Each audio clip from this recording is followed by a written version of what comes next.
चेहरा तुम्हारा देख के आता सुकून मुझे, मेकअप के बिना आई तो सिर फोड़ दूंगा मैं। फिजिक्योर न्यूरो रिहाब हॉस्पिटल आधुनिक मशीनों से युक्त फिजियोथेरेपी। पता है पारस विद्या विहार स्कूल के सामने, तिली रोड, सागर।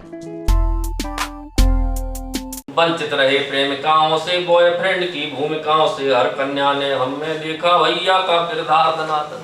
हमने तिकड़म खूब लगाई जैसे तैसे एक पटाई, फेरे लेके बनी लुगाई टुन टुन सी दमदार दनादन। हम तो ठहरे चश्माधारी कहलाते थे सबसे भारी, लेकिन निकली अपनी नारी हिटलर का अवतार दनादन।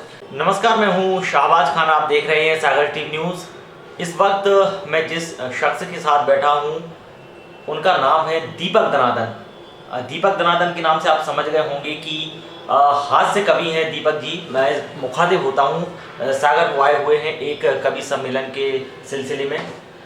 सर, क्या राज है इस नाम के पीछे? हम कविता के ही माध्यम से आपसे जानना चाहेंगे। राज तो ऐसा है कि हास्य कवि हैं तो हास्य कवियों के साथ घटनाएं भी दनादन होती हैं। तो आप जानना चाहते हैं तो सुनिए कि बिन बुद्धि धरती पे आए और धरा के बोझ कहाए, गेंडे जैसा होता जाए काया का विस्तार दनादन। शिक्षा की नहीं बिल्कुल इच्छा, लेकिन बारंबार परीक्षा देते थे और 0 नंबर पाते थे हर बार दनादन। तो कक्षा में टीचर जी सूते, घर में पापा मारे जूते। कक्षा में टीचर जी सूते, घर में पापा मारे जूते। बड़े नठल्ले सांड हो गए खाते खाते मार दनादन। एक दिन एक कबाड़ी आया, डैडी ने हमको तुलवाया, फोकट में भी ना ले पाया, ऐसे हम भंगार दनादन। घटनाएं दनादन हुई, बिजनेस भी बर्बाद कर दिया, आती जाती कन्याओं की छोटी छोटी मुस्कानों पर देते रहे उधार दनादन। वंचित रहे प्रेमिकाओं से, बॉयफ्रेंड की भूमिकाओं से, हर कन्या ने हमें देखा भैया का किरदार दनादन। तो हमने तिकड़म खूब लगाई जैसे तैसे एक पटाई, हमने तिकड़म खूब लगाई जैसे तैसे एक पटाई, फेरे लेके बनी लुगाई टुन टुन सी दमदार दनादन।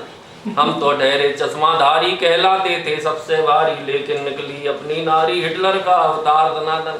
तो ये दनादन होती गई घटनाएं और नाम दनादन पड़ गया। क्या बात है।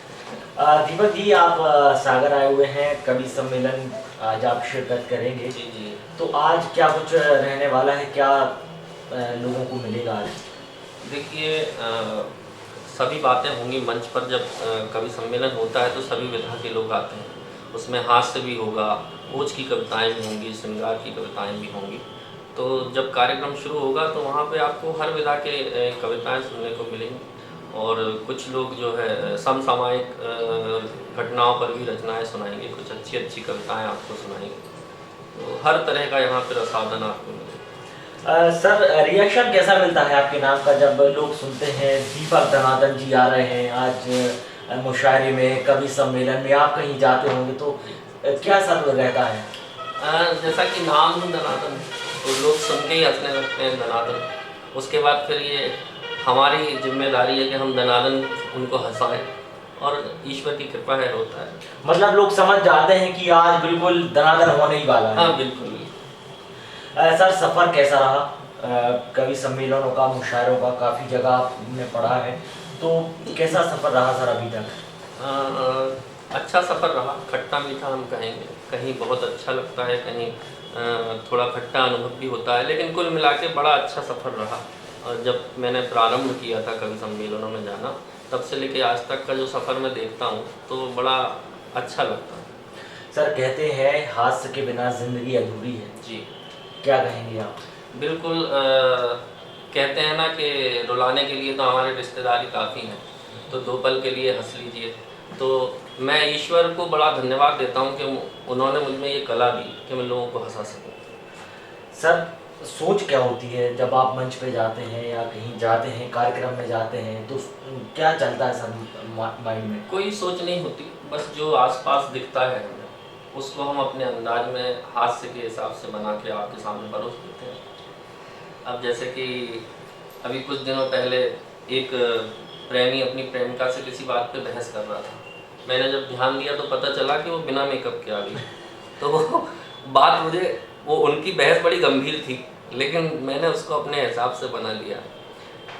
घर बार क्या संसार को भी छोड़ दूंगा मैं, रस्मों को रिवाजों को सभी तोड़ दूंगा मैं, घर बार क्या संसार को भी छोड़ दूंगा मैं, रस्मों को रिवाजों को सभी तोड़ दूंगा मैं। चेहरा तुम्हारा देख के आता सुकून मुझे, चेहरा तुम्हारा देख के आता सुकून मुझे, मेकअप के बिना आई तो सिर फोड़ दूंगा मैं।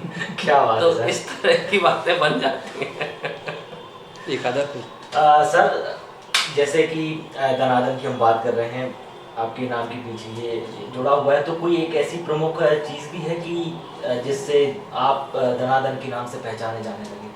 दरअसल एक कार्यक्रम था बैतूल के पास, प्रभात पट्टन, वहाँ एक कवि सम्मेलन में मैं गया था और मैंने एक कविता लिखी थी।